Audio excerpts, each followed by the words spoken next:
अच्छा, हमारी बात अगर आपको याद हो, पिछले हफ्ते जो मसाइल चल रहे थे, जदीद मसाइल के हवाले से बात आई थी सिक़्त जनीन की, और मैंने आपकी खिदमत में अर्ज़ किया था कि मैं पहले भी एक दफ़ा ये अर्ज़ कर चुका हूँ कि सिक़्त जनीन के हवाले से मसला क्या है और उसकी दियत का क्या मसला है। देखें, आगा सिस्तानी के आप इस्तिफ़्ताहात को अगर देखें तो वहाँ पर आपको मिलेगा कि बिला उज़्र और बग़ैर मजबूरी के तो सिक़्त जनीन जायज़ नहीं है। दुरुस्त, यानी बाज़ औक़ात होता है ना, किसी को बच्चा नहीं चाहिए था, बच्चा ठहर गया, अब कोई मजबूरी नहीं है लेकिन बस नहीं चाहिए था, तो ये ना चाहना कोई उज़्र नहीं बनता। लिहाजा इस सूरत में सिक़्त जनीन हराम भी है और जायज़ नहीं है।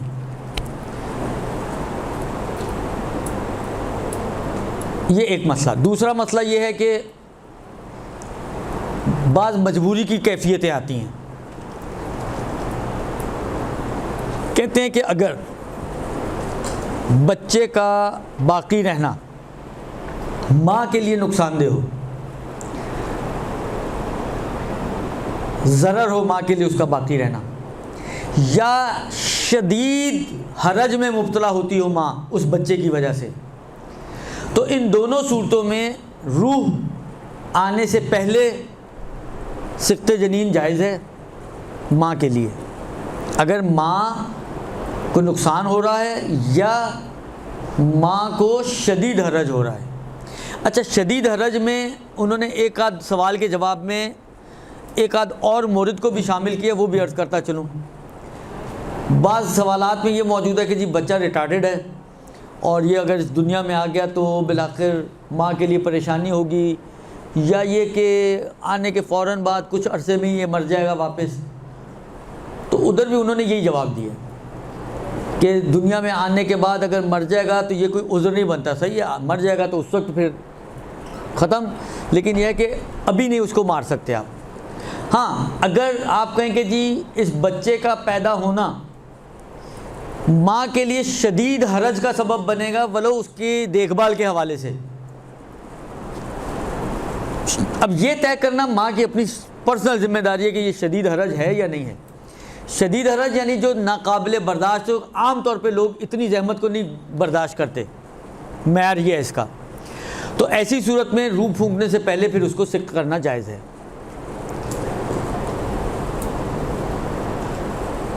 ये दो सूरतें हो गई। तीसरी सूरत ये है कि रूह पड़ने के बाद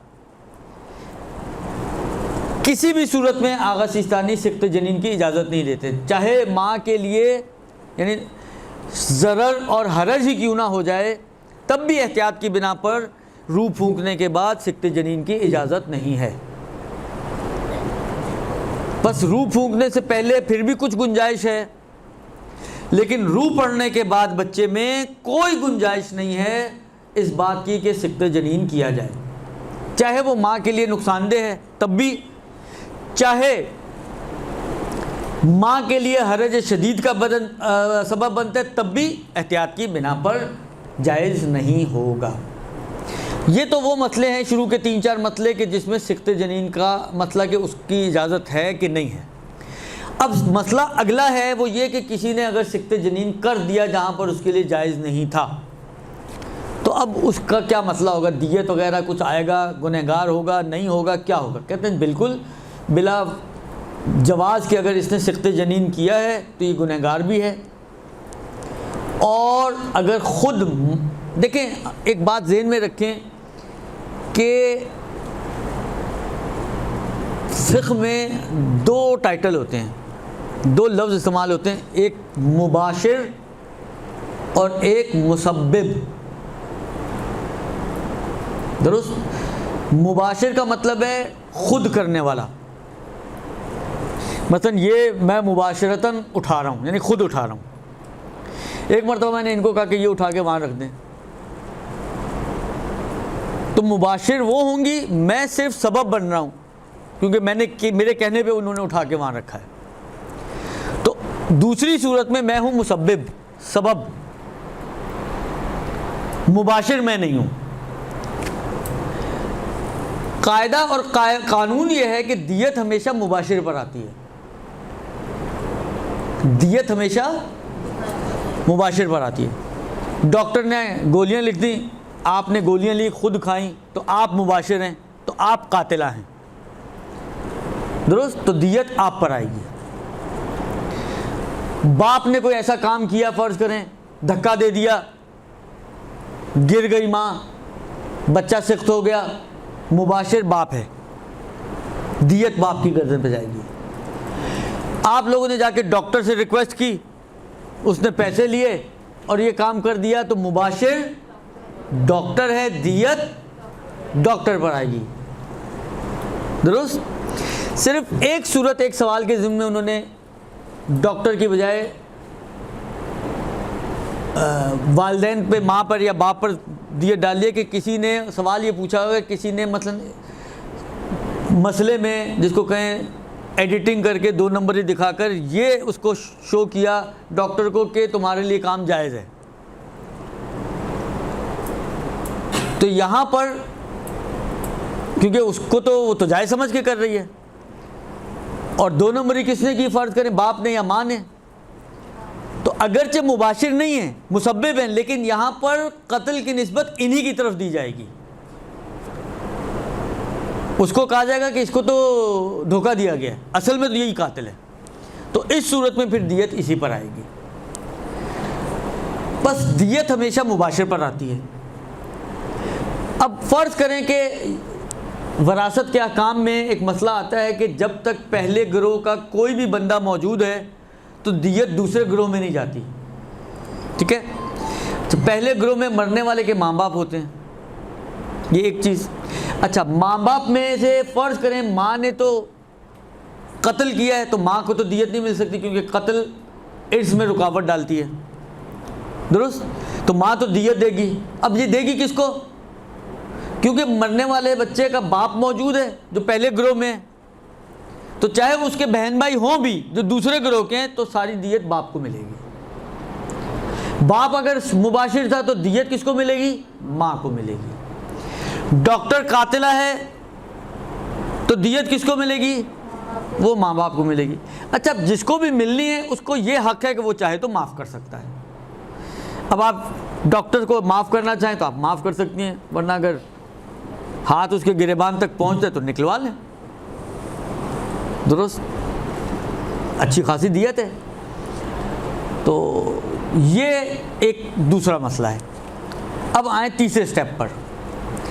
तीसरा स्टेप जो है वो ये है कि दियत है कितनी। देखें, कुछ स्टेप्स बनाए हैं इन्होंने।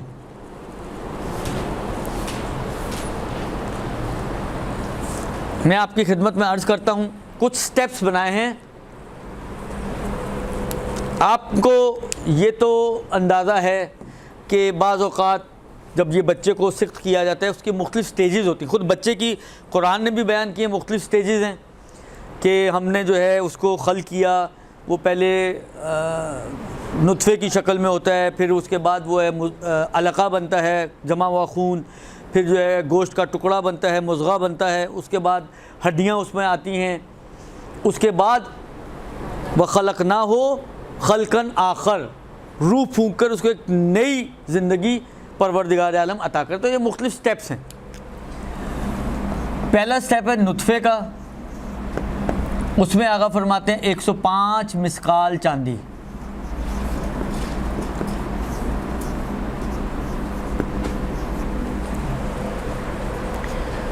अच्छा, अब मसला ये है कि ये मिसकाल खैर चलते तो हैं जीलर्स के पास, लेकिन राइज वो नहीं है हमारे समझने के लिए। तो इसको ग्राम से अगर डालना चाहे तो क्या होगा? एक दिन याद रखें, 1 मिसकाल इज़ इक्वल टू 4.64 ग्राम्स, दुरुस्त। आज तारीख क्या है? 25 जुलाई 2021। ये मैंने एक ख़ास वजह से लिखा है, बताता हूँ क्यों, दुरुस्त। 105 मिसकाल, 1 मिसकाल 4.6 ग्राम, 105 मल्टीप्लाई बाय 4.6, तो ये आ जाएंगे ग्राम्स आपके पास, ठीक है। कितने ग्राम बनेंगे अब ये भी मैंने बताना है। 105 इंटू 4.64 ये हो गए तकरीबन 487.2 ग्राम्स।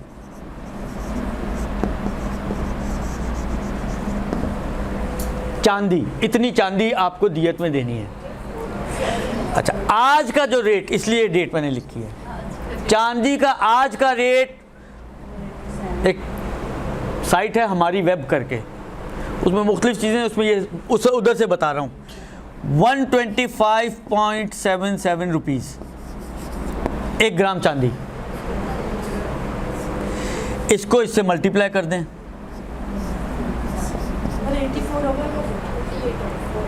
80 का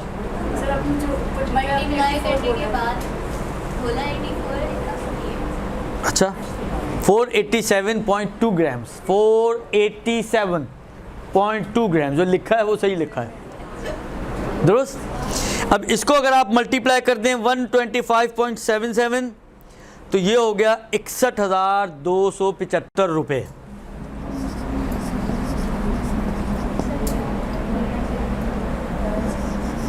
ये दियत है उस सूरत में कि अगर नुत्फे की स्टेज में सिक़्त जनीन हुआ हो। अच्छा, एक फार्मूला आपको बता दूं आसान, वो ये है कि नुत्फे के बाद है दूसरी स्टेज अलक़ा, इसके बाद तीसरी स्टेज है मुज़ग़ा,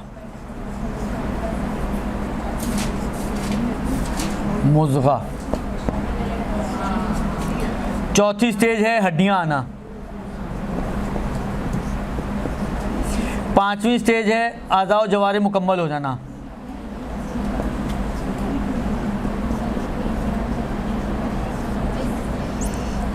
ठीक है। ये 5 स्टेजेस हैं। 105 प्लस करते रहें आप। 105 प्लस 105 कितने होते हैं? इसका हो गया 210 मिसकाल। 210 प्लस 105 ये हो गया 315। 315 प्लस 105 ये हो गई 420।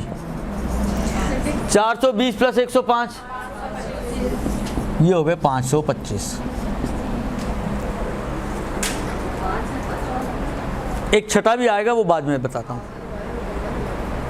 ये 5 वो स्टेजेस हैं जहाँ पे अभी तक रूह नहीं आई है, ये बगैर रूह की स्टेजेस हैं, दुरुस्त। अब इसी फॉर्मूले के तहत आप इसको मल्टीप्लाई करते रहें तो आपको इसका जवाब मिलता रहेगा। यानी इसके अंदर into 4.64 into 125.77 is equal to 1,22,550। इसमें भी into 4.64 into 125.77 is equal to 245,100।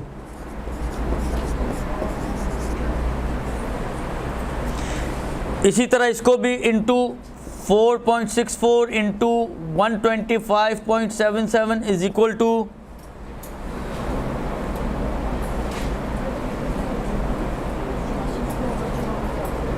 Sorry एक इस गलती हो गई है, 315 में गलत लिख दिया मैंने। ये है 183,825।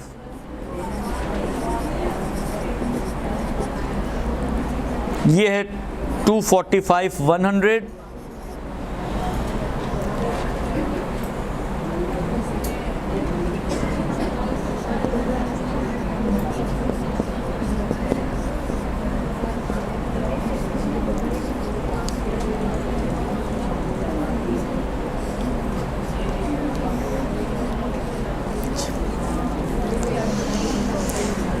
ठीक हो गया। ये अभी रूह नहीं पड़ी है, रूह से पहले के मराहिल हैं। नुत्फ़ा, अलक़ा, मुज़ग़ा, हड्डियाँ और अज़ा का मुकम्मल हो जाना। अज़ा मुकम्मल होने के बाद और रूह पड़ने से पहले तकरीबन 3,06,376 रुपये दियत बनती है। अच्छा, इसमें आगा ने कहा कि फ़र्क नहीं पड़ता कि लड़का हो या लड़की, अल्लाहवत, ठीक है, मतलब आज़ा मुकम्मल हो गए, पता चल जाता है कि लड़का है या लड़की है, लेकिन उसके बावजूद दियत चाहे लड़का हो चाहे लड़की हो यही है। सर ये सारे ह्यूमन गेस्टेशन के हिसाब से कितने मंथ्स में होता है? पहले एक तो मसला हल कर लेना, दुरुस्त दुरुस्त हो। इसके बाद अब छठा मरहला आता है रूह फूंकने के बाद का।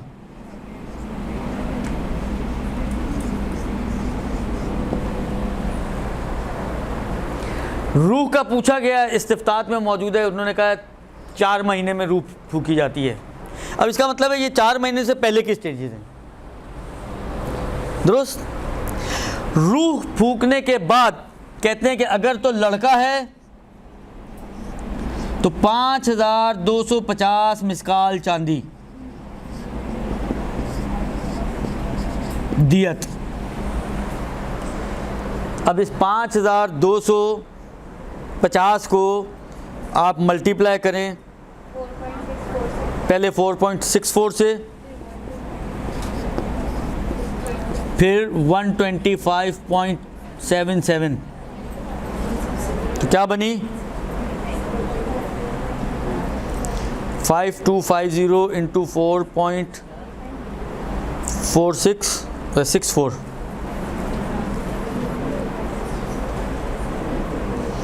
ये बन गई 24,360 ग्राम चांदी, 24,360 ग्राम।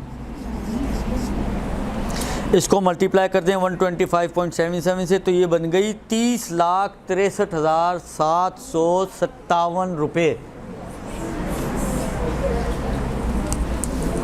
30,63,758 रुपये राउंड करके। ये है 4 महीने के बाद अगर कोई शख्स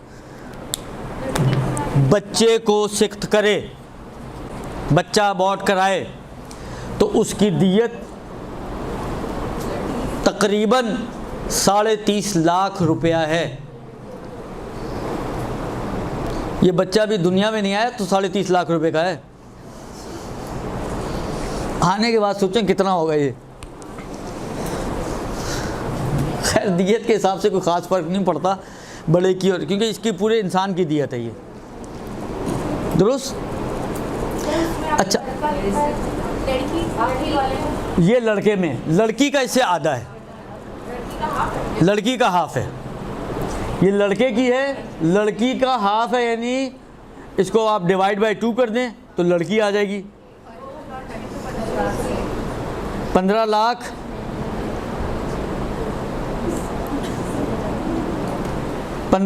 31,800 समझे 80 रुपये, 15,31,880 रुपये लड़की की रूह फूंकने के बाद अबॉर्ट करने की दियत है, दुरुस्त। ये तो अबॉर्शन का मसला था, सिक्ते जनीन का मसला था। अच्छा, अब एक सवाल जो इन्होंने पूछा, ये पूछा गया आगा सिस्तानी से भी, उन्होंने कहा कि भाई बाज़ जगह पर ये कहा जाता है कि जी 40 दिन का स्टेप्स हैं, 40 दिन नुत्फ़ा, फिर अगले 40 दिन अलका, फिर उससे अगले 40 दिन मुज़ग़ा, फिर उससे अगले 40 दिन हड्डी, फिर उसके अगले 40 दिन, यहाँ तक कि फिर वो रूह फूंकने का मरहला आ जाता है।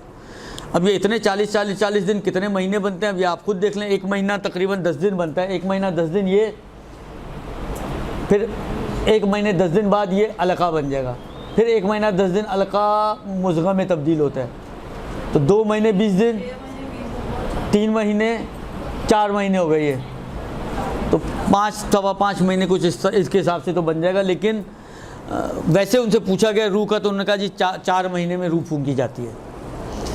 आला इसको इन्होंने माना नहीं है, ये 40 दिन वाले फार्मूले को आगा सिस्तानी ने मना किया, कहते हैं हमारे नज़दीक ये साबित नहीं है।